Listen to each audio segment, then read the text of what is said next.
Hey everyone, it's David Bombal coming to you from the beautiful island of Lanzarote.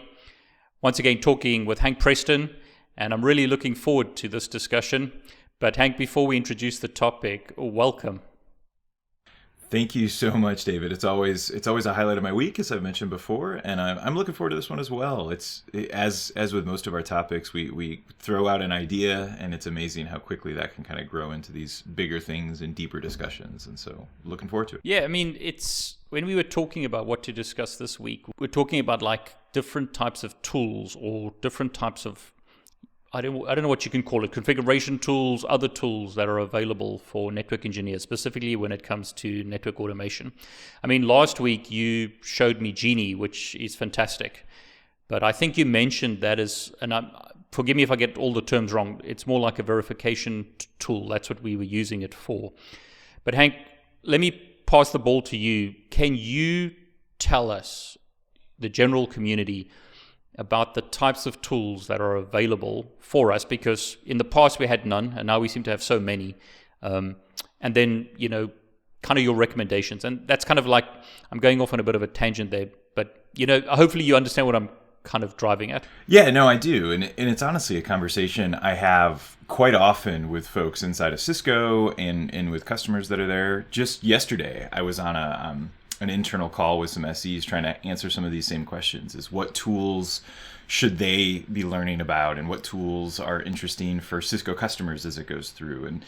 And because I've had that type of conversation so many times for a while, I've kind of assembled this kind of mental model that I use to talk about network automation tooling, or I always like to call it the NetDevOps tool chest as it goes through.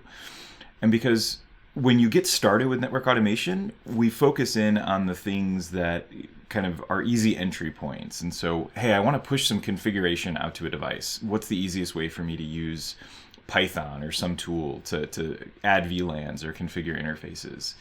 And then you move from there into, well, I want to gather some details. And so again, I'm interfacing with devices and trying to pull some pieces in. But as the journey goes on, the set of tools, the types of tools, kind of the way you assemble and bring things together so that you can maintain your scripts and share them with others, and then security questions come through, is that there's these categories of tools that go in. And that's what the tool chest started out as, is kind of giving me a way to describe and place different tools into what their functionality is. And so this, I've got it, I'm sharing it here, and this is kind of the starting point. And I came up with the idea originally one weekend when I was working out in the garage on some project, and I looked at my toolbox that was there, and I had my screwdriver drawer and my wrench and hammers and pliers. And I'm like, that same type of thing might work for this model, which is where it came from. And so I've laid it out, and my belief is, and it's held up as I've talked to folks, is that over time, every network automation engineer or every networking organization in a company is eventually going to have to select and outfit their own tool chest across these drawers. Now, we probably will start someplace like the network service and config management drawer. And then we might grow into network verification, simulation tools pop up. But over time, like every drawer will be picked off. And so what I've done is, through my discussions, I've tried to highlight and dive into the drawers. And so, for example, and I start at the top here, it's source control systems. And we've talked a lot about Git. We spent two full weeks going through it, and we've got episodes out there where people can kind of dive in and see how tools like Git and GitHub and GitLab can add value to network engineers as we go through automation. And so there's the source control drawer, and that's where these tools go in. And then as organizations try to move kind of into that really DevOps-y fashion of CICD and automating the push out of the configuration updates, the continuous integration drawer gets pulled out, and we've got things like the traditional DevOps tools like Jenkins, GitLab, Drone. And so we got to figure out how can we fit these in. And each one of these drawers at the back kind of have a quick little definition I came up with for what the tool offers the engineers we go through. And so each drawer as we go in, and I'm going to jump down to the one that we spend a lot of time on, which is this network service and config management drawer. And this is where things like Ansible fit into. This is where libraries like Napalm fit into, or just basic Python and using NetMiko to interface with your interfaces that are out there. This is the drawer where those tools go into. But as we can see, it's just one part of the overall kind of tooling framework we need. We've always had tooling frameworks. Most engineers are probably familiar with network management systems like SolarWinds or Cisco Prime Infrastructure, or previous generations of like LMS. Those are kind of our previous generation of network service and operations management tools. And so looking ahead into automation, it's this new selection. And as you mentioned at the start, we've talked about so many of the tools, even just spread across the tool chest. I think it'll be good to spend today talking a bit about kind of what tool, where the value of particular tools are, how to pick what tool makes the most sense for a particular use case or project as it goes in. Yeah, looking at that, I mean, it looks like there's so many tools and so many areas that you've got listed there. I mean, some of them I'm not even sure I understand fully, like artifact repository or continuous integration. I think for most network engineers, that isn't necessarily obvious what that actually is. So Hank, I think I'm going to force you, if I can, twist your arm to like go through a lot of these in the coming weeks, because I don't think we're going to have time to go through all of them. But perhaps, I'll take your guidance on this. I think configuration management, you've got network service and configuration management tools might be a good place to start, because that's where most people, I think, are starting out and concentrating at the moment. What do you think? No, I think it's a great place to focus in on, and it's an entry point. And I would say it's the entry point that most engineers I talk to get into kind of this world of automation is through configuration management. And so, so let's dive deeper into it and go through and kind of talk about some of the tools that are out there and which ones, and I'll be open and honest, and I've mentioned this to you before today, but I haven't tried every tool that's there. I've tried the ones that kind of have crossed my path because of one reason or another, and I've kind of settled in on tools that meet my needs in the current demands today, and I keep my ears open for what other folks are using at a particular point in time. And that's the first bit of advice I'll give most folks is keep an open mind, but also know that if you spend your entire time just testing every single tool or trying every new one that comes out, you eventually don't make progress because you're spending all your time kind of at step zero. You can't achieve any level of kind of I hesitate to use the word mastery because we don't have to wait for mastery to make success, but even just proficiency, that's a better word. You'll never achieve any level of proficiency if you're always going in and saying, okay, well, this week I'm gonna go check out Salt, and then next week I'm gonna dive into Nornir, and then the week after that we're gonna go check out this other tool. I like to find a tool, and if it works for me for a particular use case, I kind of stick with it until there's a compelling reason to dive to some other tool. No, I agree. I mean, you can, at some point, you've got to decide what you're going to do. I mean, taking it back to, well, I don't know if the analogy holds true, but like routing protocols. Some people prefer OSPF, some prefer ISIS, some prefer EIGRP. Some guys, well, I'm just kidding. Some people may prefer RIP, but let's take EIGRP, OSPF, ISIS. People get into arguments about which one is better than the other. They get into these flaming wars and all that kind of nonsense. I think at the end of the day, you just got to decide what's right for you and then use that tool, if you like, as best as you can. And I like this analogy that you've used here of a tool chest, because I've often said in the past, we as network engineers have tools. So we have, when it comes to routing protocols, we have various routing protocols in our tools chest, if you like, as an analogy.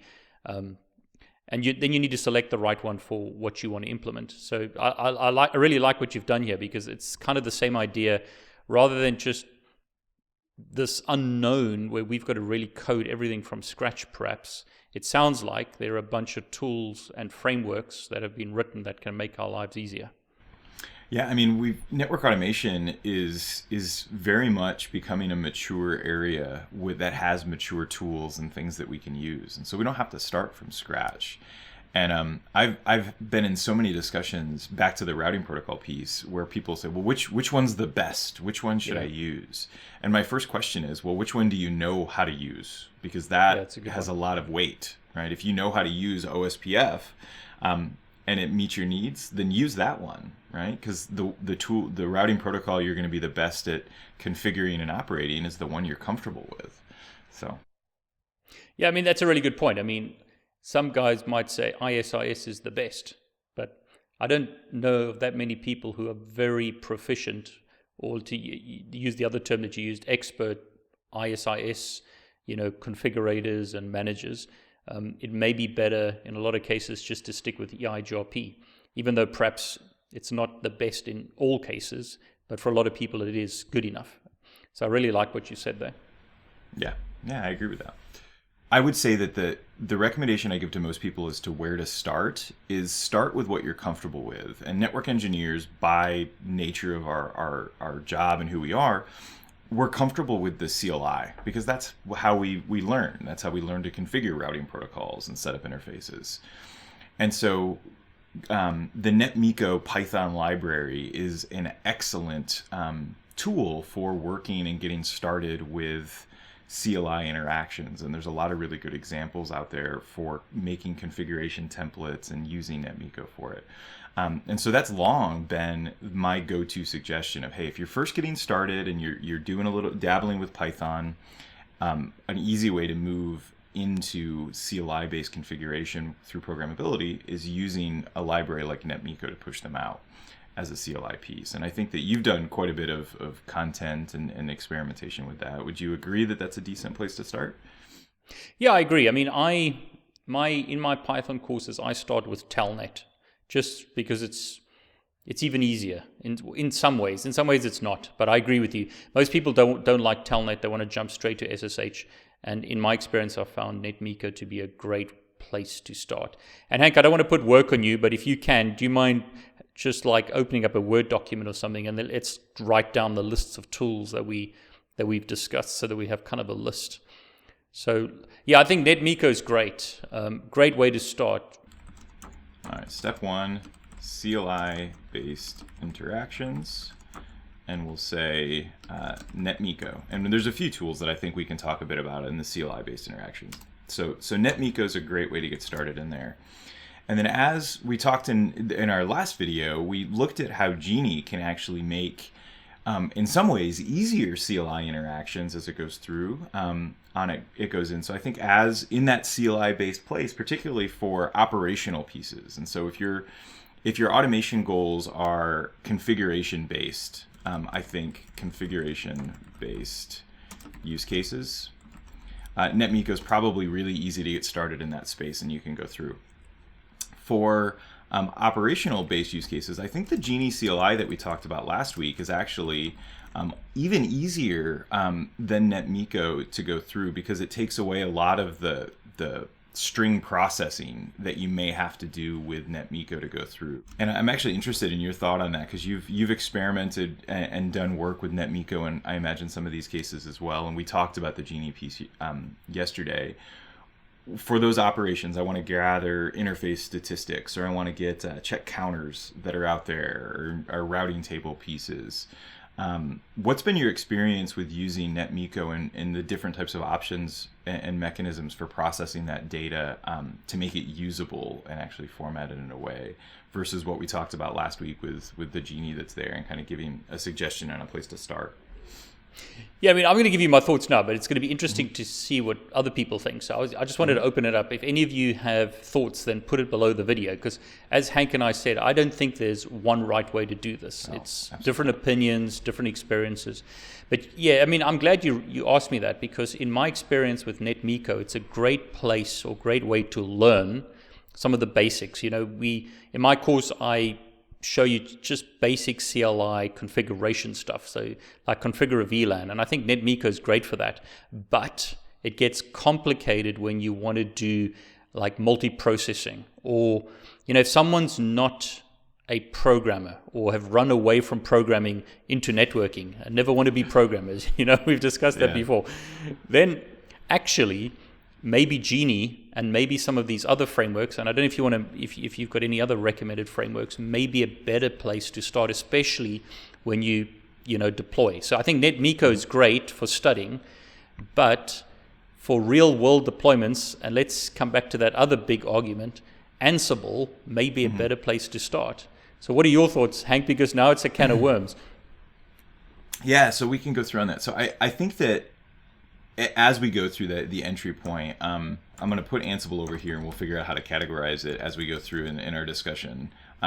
Ansible, for nearly every network interaction that I'm aware of, there are a few that are moving away from it. Ansible is under the hood using CLI-based interaction for it.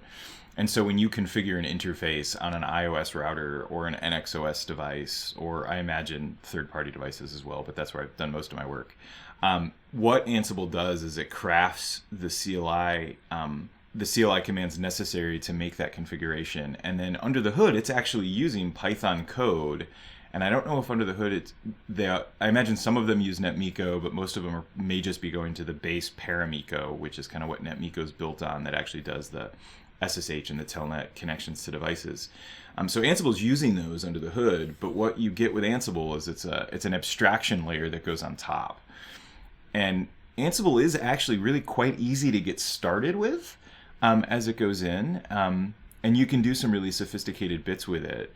But Ansible also brings in other things you have to be comfortable with. You have to figure out how to work within a YAML file. And YAML's not hard, but it does have some interesting things that pop up when you're working with YAML. You also now are moving out of the land of seeing the CLI that you want to send, entering that, and then crafting some tool or using some tool like a NetMiko or a Genie command to send the CLI directly. And with Ansible, most of the times what you're doing is you're providing values for specific keys, and then Ansible's crafting the CLI. So it's like a step away from the CLI interaction. So I think it's a good place to move into fairly quickly, but I don't know if I would say that it's a good first step. And so I'm going to put it as like a step 2 type of a thing, and we'll call these we'll call them network frameworks. And we may change the title as we kind of talk. Network automation frameworks, abstractions, right? So it's a step away from the actual hard touch, and different people have different ways of learning. But I start out with fundamentals. Show me the basics, right? If I'm going to learn how to add, I'm going to learn how to add very very basic pieces using rudimentary tools before I start to move my way up to calculators and macros and Excel spreadsheets and the rest of it. And that's just kind of the way that I tackle it. Yeah, I mean, it's interesting. I like the way you've said that. I mean, my personal preference is Python. I think if you want to go further, it's better to learn some Python. If you're very scared of programming, Ansible for some people may be a better start. It's nice to get your opinion on this, and just so everyone's aware, these are just opinions, and again, it might not be the right thing for you. You must make a decision, but hopefully this gives you some things to think about. I mean, it's interesting that you put it that way, Hank, because Nornir is another framework that, I mean, Dimitri did a great explanation when I spoke to him at Cisco Live. But that's a Python-based framework, whereas Ansible seems to, as you said, you have to learn some other stuff, whereas with Nornir, you can just import it into Python. And Genie it can do the same thing. So what are your thoughts on, Nornir versus Genie versus Ansible? Or am I going too fast? Did you want to talk about something else first?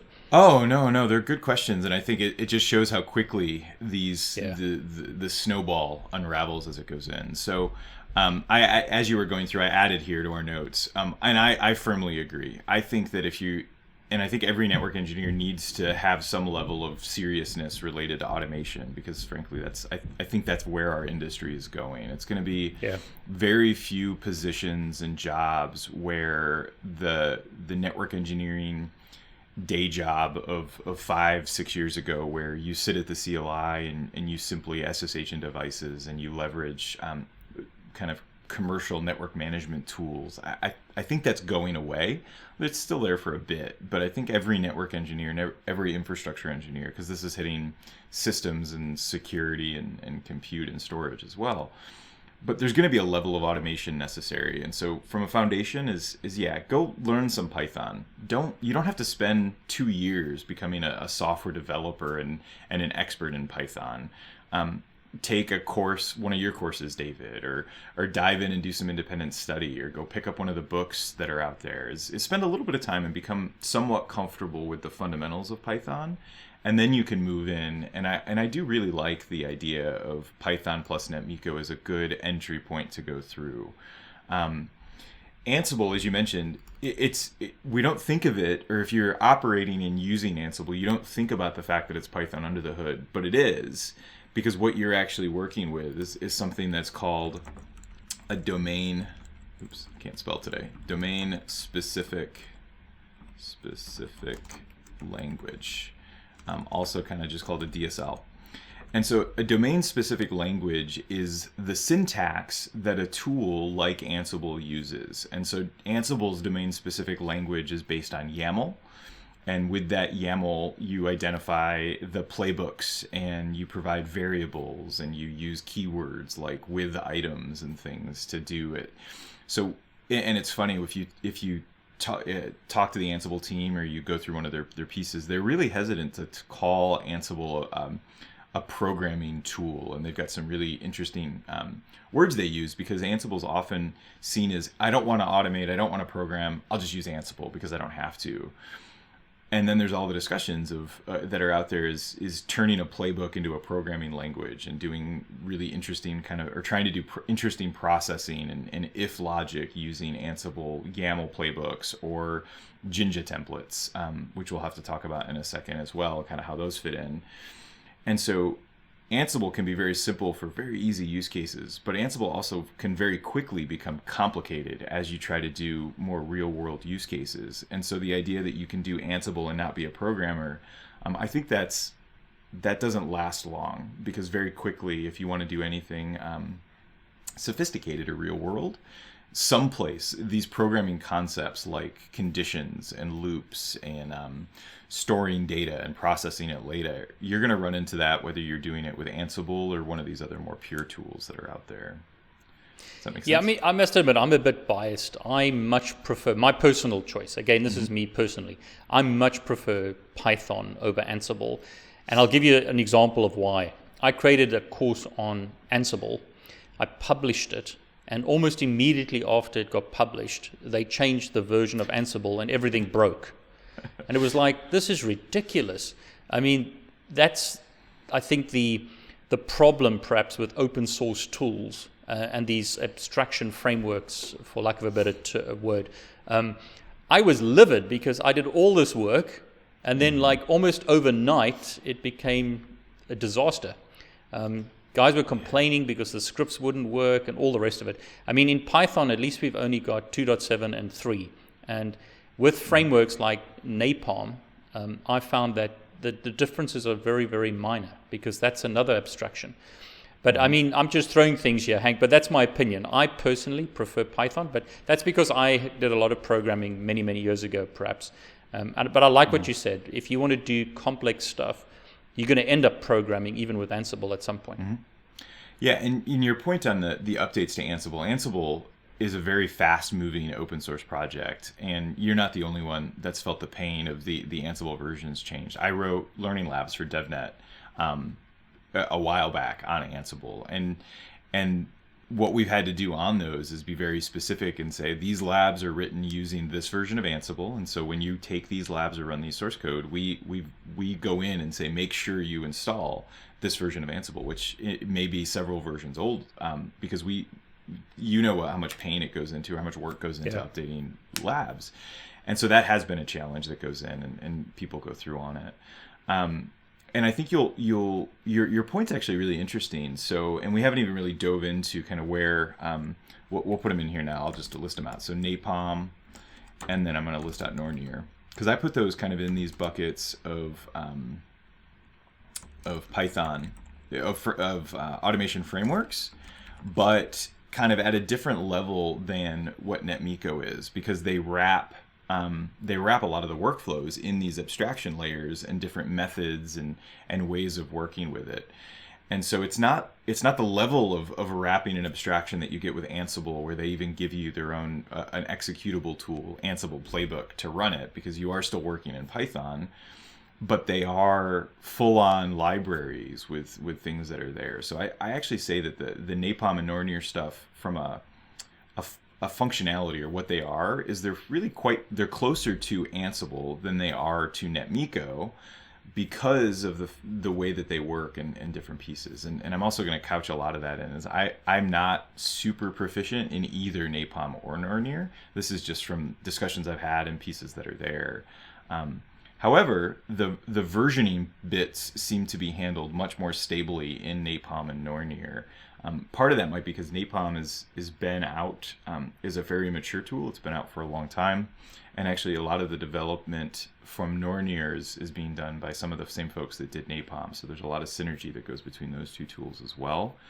And I think those are good options to jump to if you're kind of evolving. If you've done Python and NetMiko, let's say you started here, and then you got kind of bit by the Ansible bug and you experimented with Ansible a little bit. I think moving back and kind of coming back into Python and using the libraries like Napalm and Nornir are good options as well, from that configuration type of a use case. I'm going to label these. I'm actually going to label all of these because I think it's important to keep in mind kind of the types of use cases these make the most sense for. So configuration use cases. And I say all of these, their sweet spot is actually in configuration use cases, rather than operational or verification types of use cases as they go in on those. Have you had what have you? Yeah, I was going to ask your opinion on these too. So, what are your thoughts on Napalm and Nornir? Have you had a chance to kind of use them yourself at all as kind of capabilities? What was your? I really liked Napalm, but that was before I knew about Nornir. And I mean, like you said, the guys who created Napalm and NetMiko have created Nornir. Yes. So it's like, it seems to me that it's an iteration of the best of both of those. And if the authors are watching this, or someone knows more, then correct me. But that's kind of the way I see it. It's an iteration or an improvement on NetMiko and Napalm. I mean, they're both great. Napalm is a lot easier, I found, than NetMiko. It's again, like you said, it's an abstraction. But Nornir seems to be even better than that. I mean, the problem with Napalm I found and NetMiko is, again, they're great in a lab, but if you want to scale, like on my NetMiko course, the first thing guys complain about when they go from a Telnet script to a NetMiko script is how slow it is. It's really, really slow.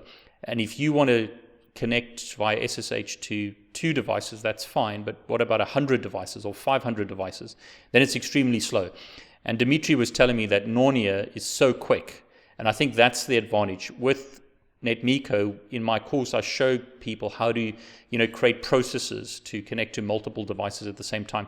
But that gets difficult. So, you have to do proper coding.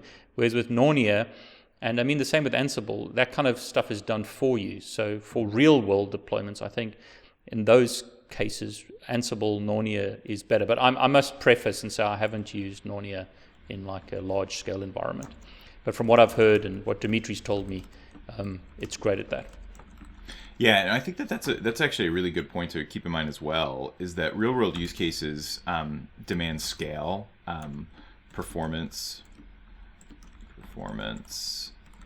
and we'll say things like transactions,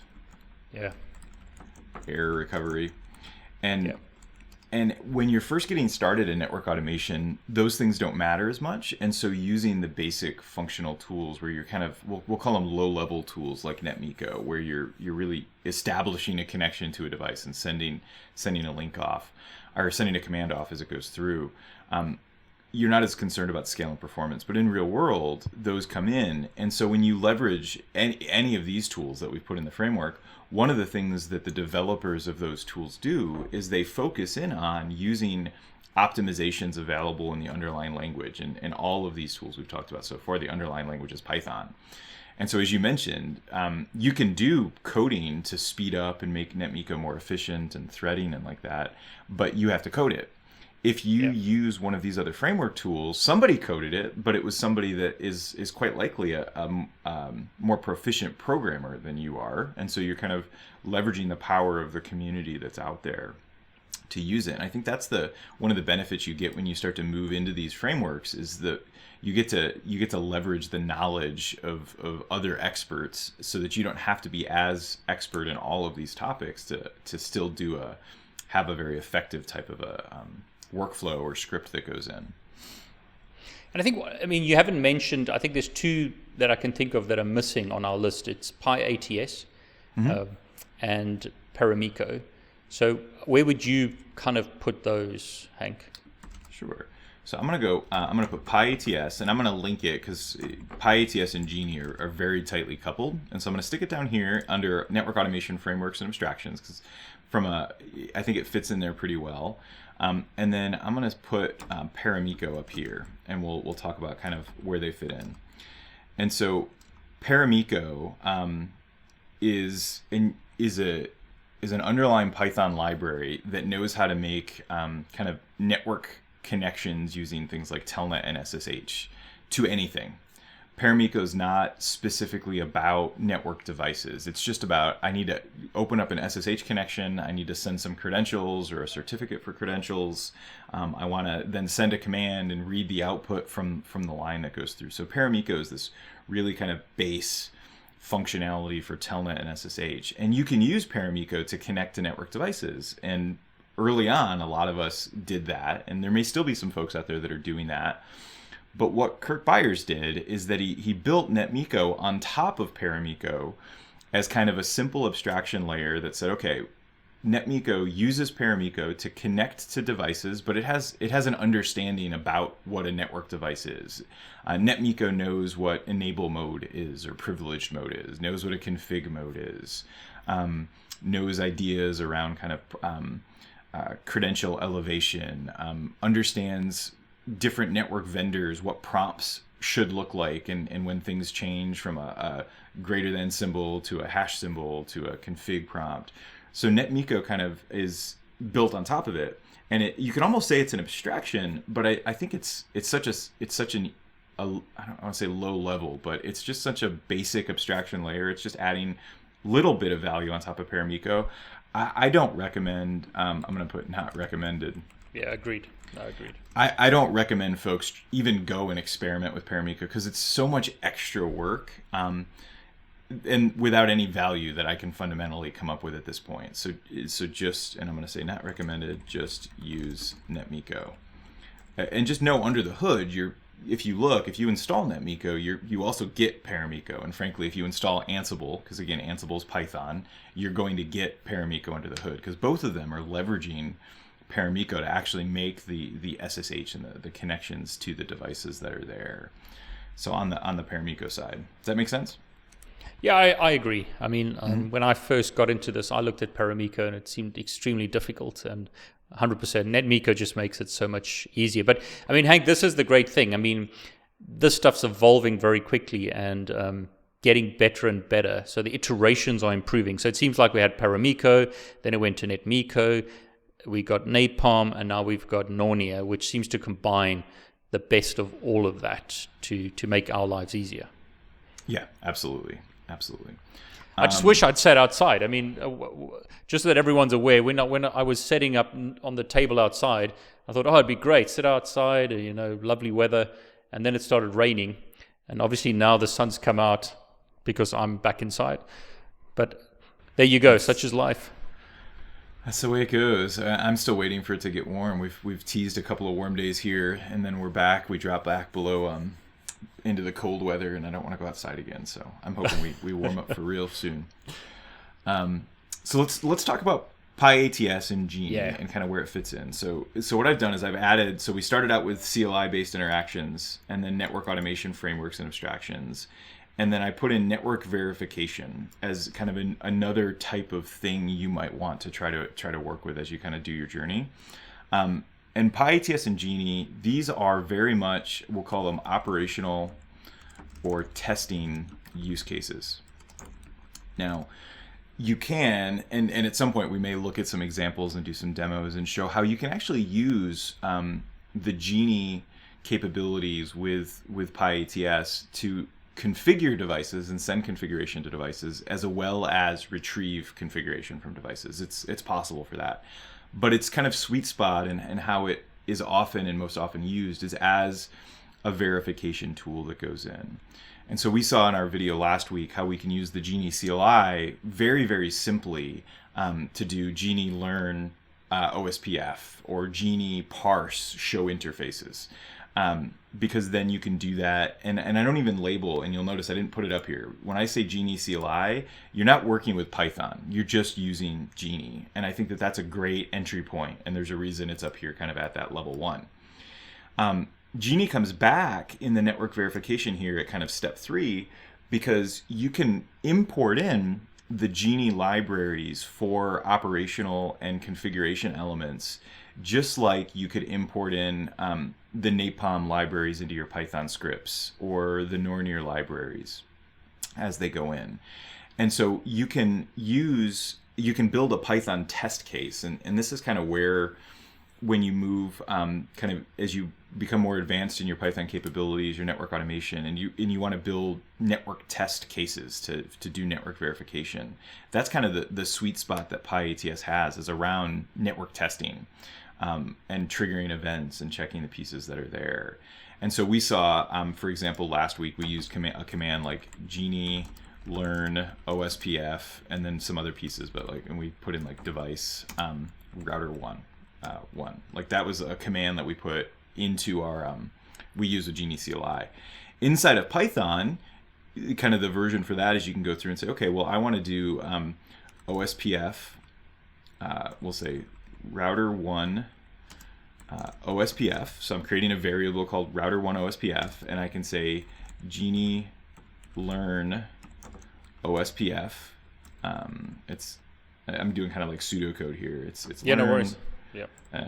We'll do it this way. OSPF, and then you give it like the device you want to do, router 1.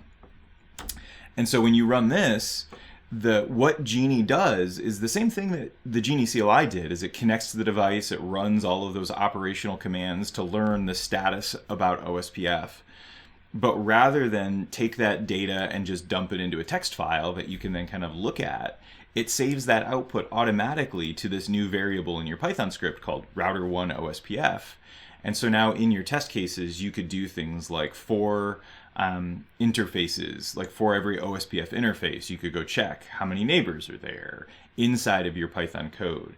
And so what you're writing in Python becomes more sophisticated. It's not super complex. The test cases aren't really hard, but it is a step above just saying, hey, I want to send this configuration block out and then read what comes back from it. Now we're writing validation and test cases, and Python has got capabilities built in it, something called unit test, which is what software developers do to make sure that individual units of code are working as expected.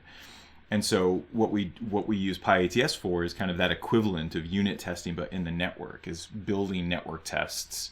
And so some common use cases that we would see for pyATS in here would be saying, for example, for every BGP neighbor, ensure prefixes being learned. Being learned, right? So I could write, using pyATS and Genie, a test case that says, okay, go learn about BGP. Go check, okay, what neighbors are configured in BGP on this device, okay? For every one of those neighbors, have I learned prefixes? And you could even go, have I learned the quantity or the types of prefixes I expected? So that's something you could do with pyATS and Genie. Or you could say, for every up interface, ensure no CRC errors. This is actually a really common one we use in some of our kind of labs and lessons, is say, okay, go learn all the interfaces on my device. Okay, now that I know the interfaces, go check every one of them that is currently up, check the counters, make sure there's no errors, which is something that I would say we all would want to know on our network at every point in time. But frankly, most of the time, I only notice a CRC error when some system admin or a user mentions that they're having kind of just problems on the network, performance issues or disconnects. I may go in and do a show interface gigabit Ethernet 01 and say, oh, look, there's a ton of CRC errors on there. But imagine if you wrote a test for your network that checked it like this, and then you ran that every day or every hour even, and just look for it. And if a CRC error comes up, send a notification out through some sort of alerting mechanism, whatever your team is using. And so those are just a couple of examples of the types of areas where things like the pyATS and the Genie tools fit in. Does that make sense, David? Yeah, I'm glad you mentioned that. So a few questions for you, Hank. I mean, just thinking about it, with pyATS and Genie, like you were saying, check every hour or check every day for something. A question that often comes up is, how do I schedule a script to run, like on a certain amount, like every hour, every day? And you're laughing because I'm assuming you've been asked this a million times as well.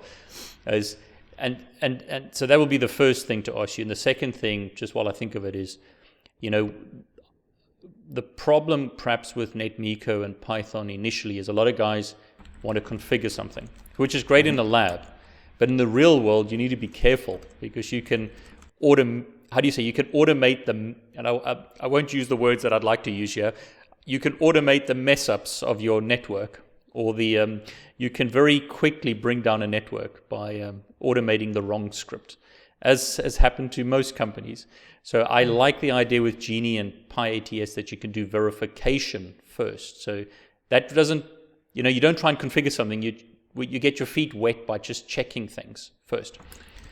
Yeah, no. So I'm gonna throw another piece in here that pyATS and Genie are really good for, is that something we call profile before change, profile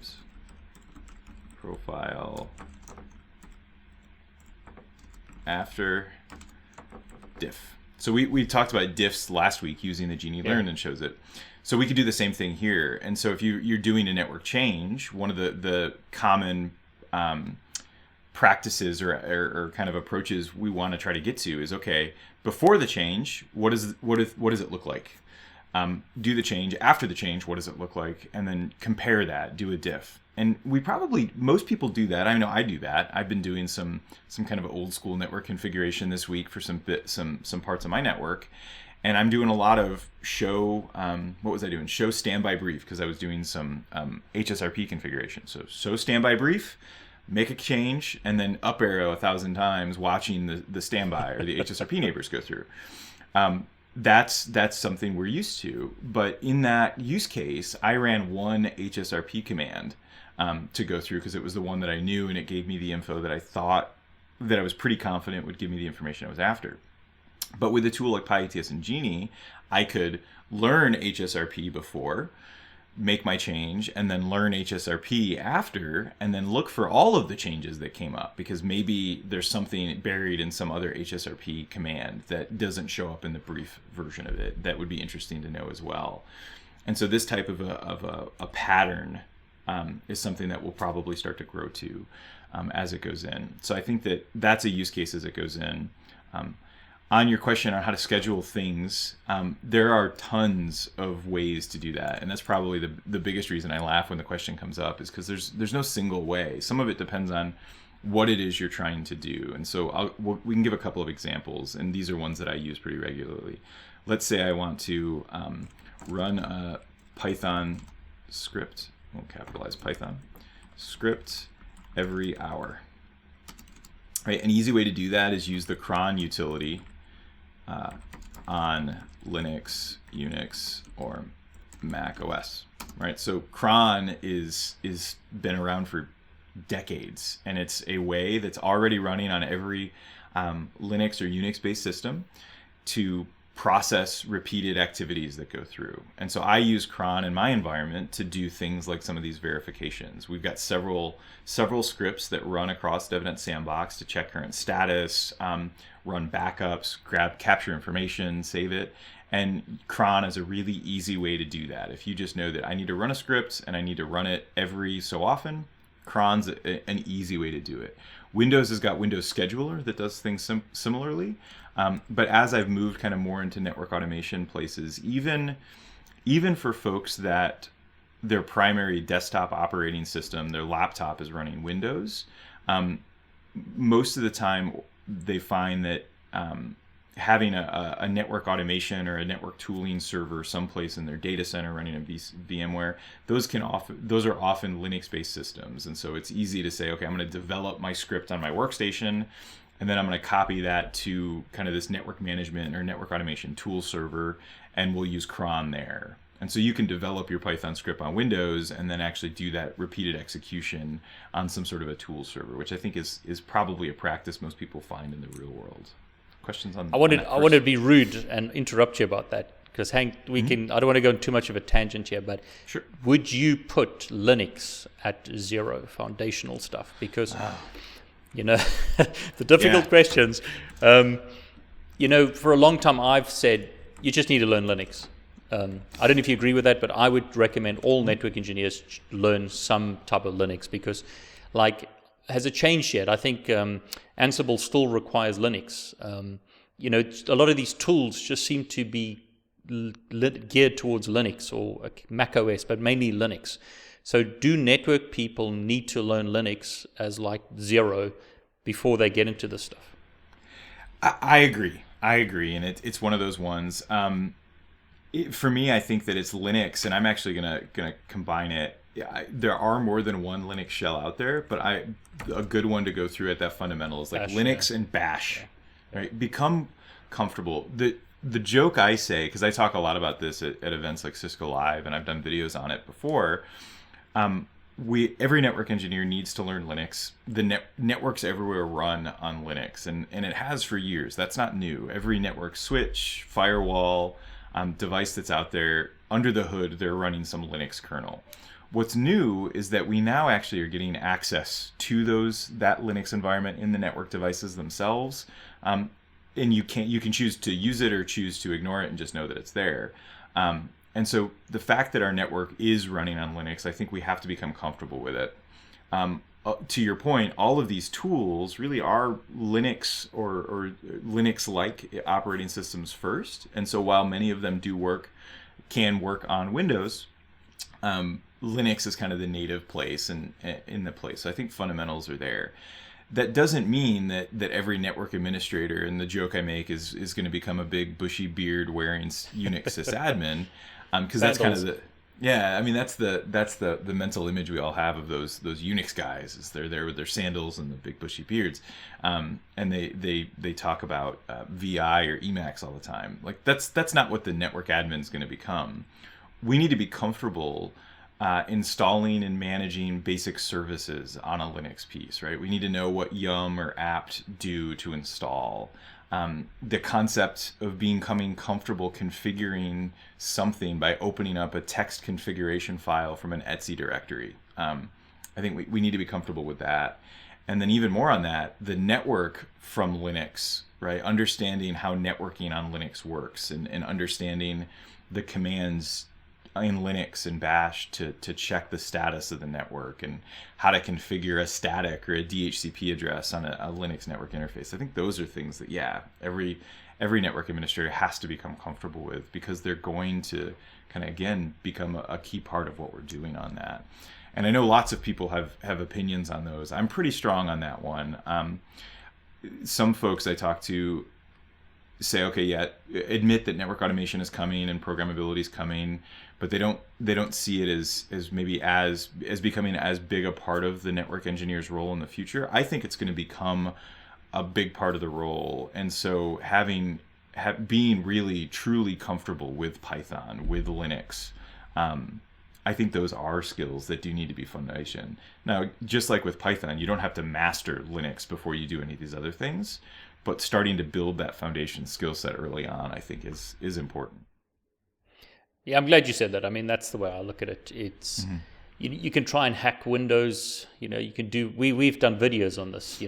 How you can get a whole bunch of stuff to run on Windows, but at the end of the day, you're still using a bunch of Linux commands, and the stuff's just geared for Linux. So coming back to the question before I forget, has Ansible? I don't know if you know. Is that still only Linux based, or has it moved on to Windows yet? So I mean, I haven't looked in the last few weeks, but I'm fairly sure it's still, if you want to run an Ansible playbook, you need to do it in a Linux environment. And I think we talked about this in one of our Windows videos last year, is you can do the Windows subsystem on Linux, where you run like a Linux core with usually based on Ubuntu or something on your Windows machine. And it's not a VM, it's the Windows subsystem for Linux. And you can run Ansible inside of that. However, performance is really quite low compared to what you get when you run it on an actual Linux environment, even if it's a Linux VM on a Windows machine. So it's possible, certainly not an ideal, and not something I would want to do kind of constantly across my day. So would you add anything else to that list, Hank? I mean, we've got Python, Linux, Bash fundamentals. Are there any other like really basic core skills that you think network engineers need to have today? Yeah, there are. Now, kind of, they don't necessarily all have to happen kind of before you jump directly into things like the CLI. So from a timing perspective, you can jump around a bit. But I think Git is right up there. We need to start becoming comfortable with it and storing our scripts there. And then the other one I often put up here is REST APIs. What are they? How to use them? How to troubleshoot them? Those are kind of the main 4 foundation skills I always talk about, and they're unrelated to networking. They're just become comfortable with them. Go take a Python 101 class. Though today you can find tons of Python 101 classes focused around network engineer use cases. You've done some there, and I think those are great. When I started, they didn't really exist like that, so I took and usually often recommend just go take any Python class from someplace. But you can find ones that are focused in on networking today. Linux Bash, go get some of that comfort, Git, and then REST APIs, I think are great places to go into. And I mean, your course, your free courses on DevNet cover most of this, if not all of this, I think. We do, yeah. So we go very heavily. So the Network Programmability Basics course, I touch quite a bit on Python and REST APIs, and then I've got in planning right now videos to add to the fundamentals section, that first module on both Git and Linux Bash, and it's just a matter of digging my green screen back out and getting those videos recorded. So. Yeah, I think that's what's really nice. The paradigm seems to have changed quite a bit. The open source / sharing way of doing things has now come into networking more and more. Whereas as in the past, it was like you had to pay to get entry to a lot of information. You had to buy books, you had to buy courses. There's a lot of free stuff available now, which is great. So I mean, DevNet has a huge amount of resources, and there's so many resources out there that can help network engineers learn this stuff. So that's something that I've been really happy to see. Me too. I think the concept of information wants to be free, like that big idea, is becoming more and more real.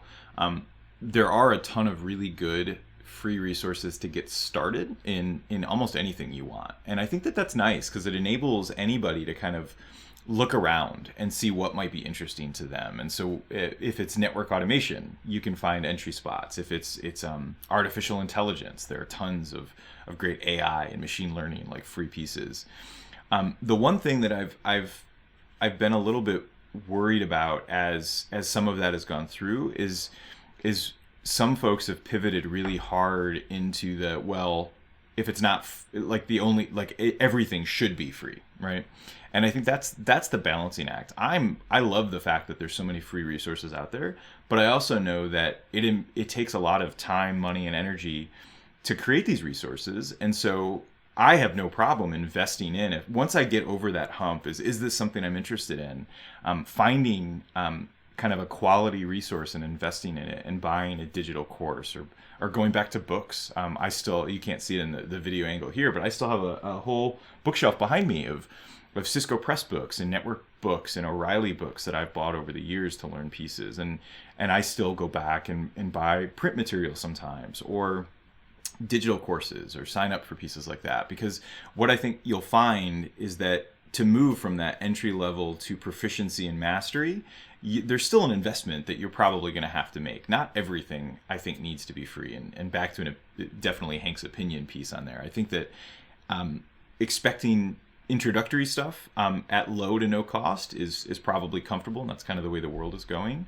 But as you move kind of up the stack from just entry into proficiency and mastery, I think we as network engineers need to remember, okay, this is an investment that goes through, and being okay to kind of take that journey, and once I know I want it, feel comfortable with doing a bit of investment. And I know a lot of many organizations do help their employees with learning. Some don't, which can be a challenge on that. And so you've got to be a little bit more diligent about where you're spending your own resources on there. But expecting everything to always be free, I think is some kind of a challenge. I'm starting to become concerned that I'm seeing pop up all over. I don't know what your thoughts. Will you create content and sell it? So I assume you have some level of thought on that, David. Yeah, I'm glad you said it. I didn't want to say it because the point is if people are not prepared to pay me for my courses, I can't create them, because at the end of the day, I've got to feed myself and my family. So sure. There's got to be some kind of reward for me financially to create this stuff. But I think, platforms like Udemy and others have lowered the cost a lot to make it possible for someone like me to still eat, but make it possible for people to buy good value content. So the old days of paying a huge amount of money and only a few people can pay for that have changed now, where it's kind of been opened up now, where anyone in the world can spend $10, $20 and get a good course. But someone like me gets enough purchases so that I can survive. But I agree, it's an investment, and I think, please don't send me hate mail about this, but I think young people today don't know how bad the bad old days were, where we had to spend thousands and thousands of dollars buying equipment and stuff just to, us older guys, if you like, had to spend all this money to get entry into the club. The barriers have come down dramatically now, but I think you shouldn't, as you've said there, you can go buy a pizza or buy a beer or buy a course that can help you change your life. Decide what's important for you. And I think you must be willing to invest in yourself. Yeah, so agreed. No, I think that's true. And your point is valid. I mean, courses today, because of self-publishing platforms like Udemy offers, or even self-publishing books, right? It used to be to get a book out there, you had to propose it, and then you needed to find a publisher, and it was a very expensive, and very few people had that opportunity. Now, it's much easier to get the content out. So the cost to acquire it for the learners or the customers is much lower than it used to be. What we spend $10 on Udemy for today, not that long ago, could have been a $400 course, or if not more. And so I think even when you do the investment, in many cases, it's not the level of investment it used to be. When I was studying for my CCNP, I think I paid about $900 for a 4 or 5 day class to go through and learn on that. And it was well worth it. And I had no problem paying for it. And in that case, it was out of my own pocket. But that's what was necessary to kind of learn the topics and go through. And I'm glad that barrier is coming down, and it's becoming easier and less costly, painful to kind of jump into these buckets. I think there's a balance. I mean, I don't want to hop on this, but I think, like you've said, people who expect everything for free, if you expect that, there's going to be less content, because the people who create it have to survive somehow. Sure. But what's really nice is, in today's world, there's so many options that allow that. YouTube, Patreon, Udemy, all these places kind of give creators the chance to at least eat, kind of thing. So let's not hop too much on that, Hank. Let's talk about other ways to schedule stuff. Yeah. So I forgot what we were talking about before. So scheduling bits. So we talked about cron, and I think if your main use case here is I've got a Python script or a Bash script or something, and I just need to run it regularly, cron's a great way to do it on a piece that's there. Other options is where we start to get into some of the tooling, the other pieces. So we'll call them orchestration tools. And so you'll find orchestration tools that are out there. Actually, I'm going to call them, we'll do orchestration integration. And so this is where things like CICD tools, I'll put it in parentheses here, come in. So Jenkins, Drone, GitLab, examples of tools that fit in there. These can be used to run things automatically for you based on some sort of a change or an action that's there. You can do them on time as well, but a lot of these are somewhat event driven. So we'll say event driven. So given something happens, go run this piece that's out there. So those are other options. And then if we circle back, we'll call them central management servers. And so I'm thinking here specifically of like Ansible Tower. So Ansible Tower has an ability to go ahead and actually do those, schedule those and run them on kind of demand rather than having you manually run them as they go through. So a few examples that you can do on that scheduling bit that goes in. So Hank, let me ask you some questions. Can you briefly explain what CICD is? Because that's kind of where it gets totally out of the realm of, stuff that perhaps is close to networking into pure development stuff. Yeah, absolutely. So CICD comes out of the software development area. And so the way that software traditionally was developed and kind of went from a software developer in an organization, writing the code and then somebody being able to install the code, the process for that had three main phases to it. The developer wrote their code, so that's kind of, we'll call that phase 0, right? The actual development of the code, or a team of developers developed the code. And then they would hand their code off to a team of integration engineers.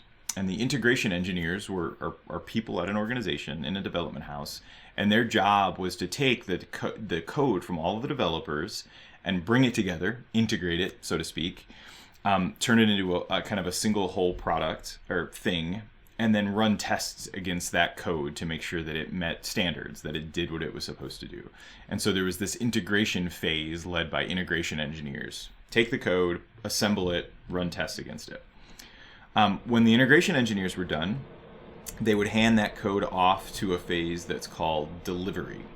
And this is often done by maybe somebody called a packaging engineer, software packaging engineer. And so they would take the final code and they would build the artifacts that make up that final product. And so if this is a virtual machine style product, the packaging engineer might build an OVA. At Cisco, a lot of our software turned into bin files. So we would assemble that into the final bin file, wrap it up in documentation, kind of just make it ready for use. And that's kind of the delivery phase. And so the packaging engineers would do their bit. And then it would be handed off to operations teams in what we would call a deployment phase. And so the operations team would actually deploy that software that's been delivered and install it and configure it for use. And so we had three phases: integration, delivery, deployment.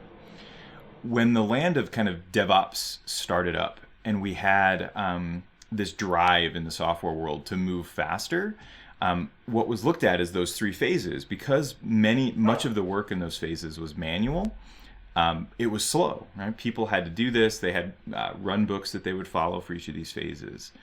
And so CICD is the idea of, let's take those phases, integration, delivery, deployment, and figure out how we can automate it using different tools and scripts. And so the work that typically would take days or weeks through a manual process can take minutes maybe through automation. And so continuous integration, CI, is taking the code that developers check into source control, like GitHub, and automatically integrating it and then running tests to make sure that it passes. If the continuous integration phase is successful, it then is passed along to the delivery phase, where the artifacts are built. Maybe these are Docker images or OVA files, bin files, Java executables, whatever the artifacts are. They're packaged up and then they're placed into what we would call an artifact repository, a holding ground for those things that can be installed. And so that's continuous delivery. And then finally, we get continuous deployment, is once new code has been packaged and delivered, we automatically deploy that and make it live as it goes out.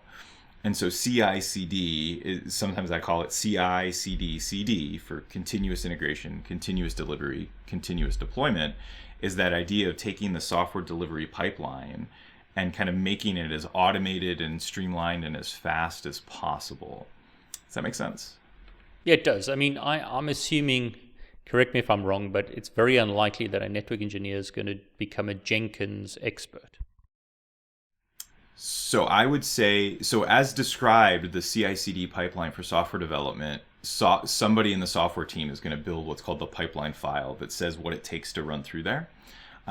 What I'm seeing and what I'm encouraged about is how we can take that same type of process and idea about the software delivery pipeline and start to apply CI/CD principles to the network configuration pipeline.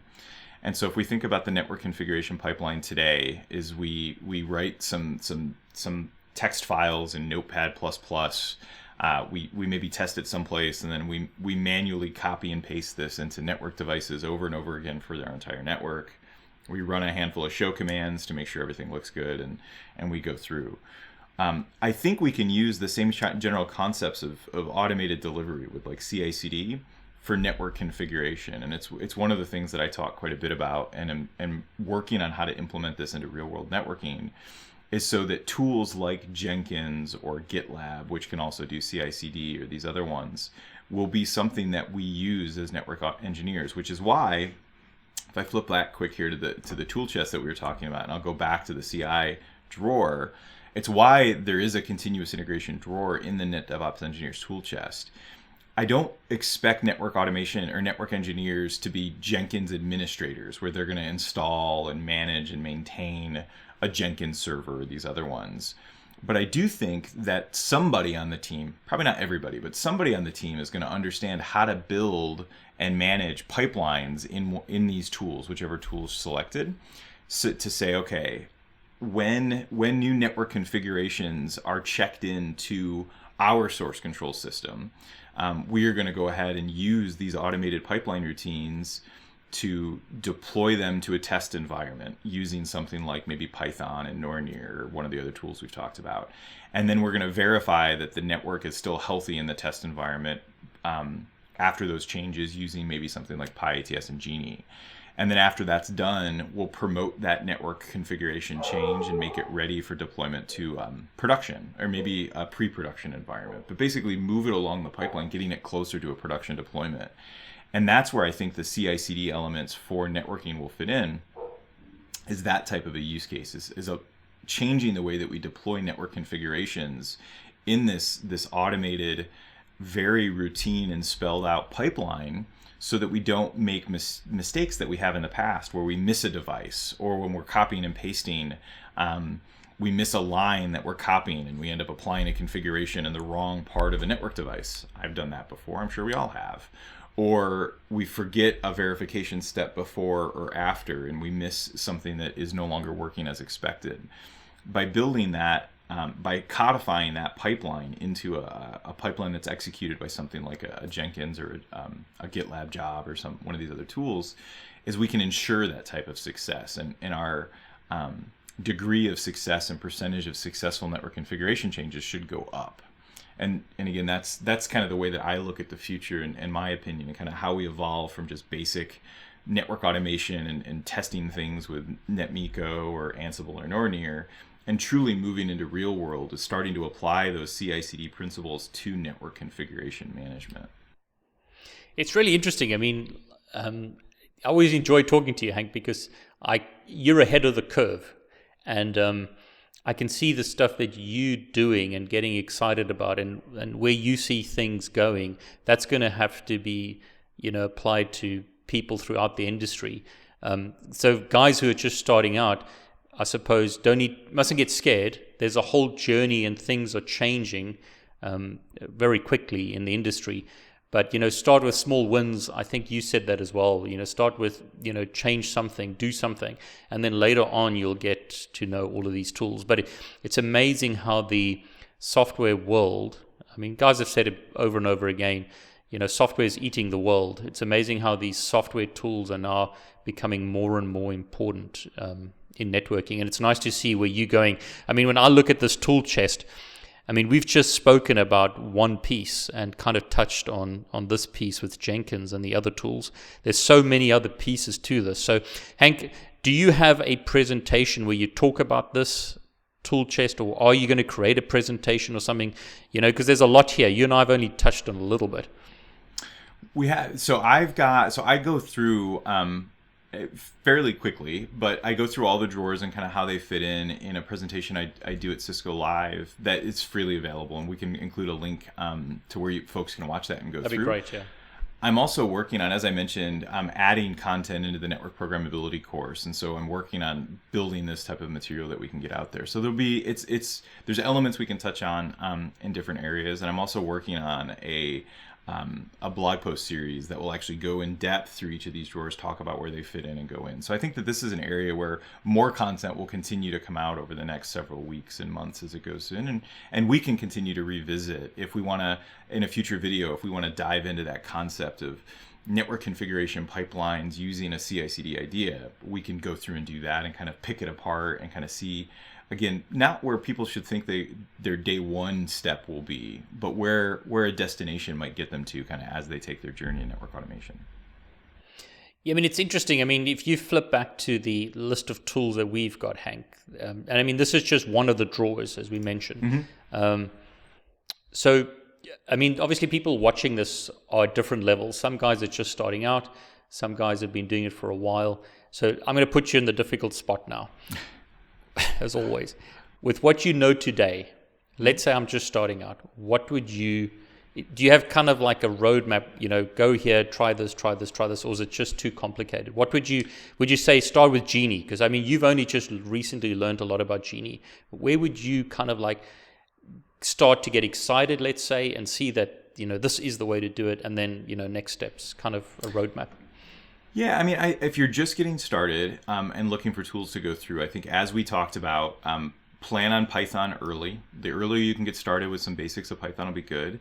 And then if you just want a tool where you can start to see kind of the vision, I think the Genie CLI is a really good initial tool to try, because even before you're any comfort level with Python at all, you can start using some of the programmability and see the value of using automation tools to gather information and see what's out there. And then I think somewhere in there, as you're becoming comfortable with Python, experimenting with NetMiko, because I still think understanding some of those fundamentals and how the device connections work and the bits will be valuable before you start jumping right into one of the more sophisticated abstractions with the libraries that we've talked about. And those would be kind of my good entry point examples. And yeah, I mean, that's brilliant. And if I wanted to make a case to very hard questions, Hank. But this is the kind of things, I think most of us will be thinking about. Okay, so that's great to get started. That's for me. But if I go to my company and say, we should implement network automation, again, would you say, let's start with Genie so we can prove the value of like just verification stuff? Or, what tools would you recommend guys look at using in the real world? I mean, I don't think the change is different at all. If you're trying to do network automation in your enterprise and go through, what I recommend folks to do is come up with some use cases where you think network automation might be able to help you in your day job. And so I recommend find things you do several times a week that go in and tackle those and say, okay, these are things that I spend a lot of time doing. And then use those as frameworks to gauge your exploration of automation. And so, for example, one I often go to is troubleshooting tickets, right? We get a troubleshooting ticket. This network host is having issues. All right, network host having issues. What do I need to do? Find it on the network. Learn about it. Where is it? What's the status of its interface? How is it configured? And say, okay, I've just been experimenting with Genie CLI or NetMiko. How can I use these tools to help me do that? Basically replicate what I do manually, but use the tooling for them. And I think those are ways to bring network automation into your day job in a fairly safe fashion, because you're taking very specific use cases you do anyway, and just kind of start peeling them back one step at a time as it goes in. And I've found that's been a successful way both to learn it, but also to kind of build confidence and trust across your organization. Yeah, I think that's great advice. I really appreciate you, telling it as it is. I always like to put you on the spot. Oh, always. I think we're probably at the extent. It's amazing how much depth we can go to in these discussions, David. I do appreciate that. Yeah, I mean, Hank, I really, as always, want to thank you for your time. I mean, I'll keep you going for hours and hours and hours, but really appreciate you once again, sharing this with us and sharing your wisdom and experience.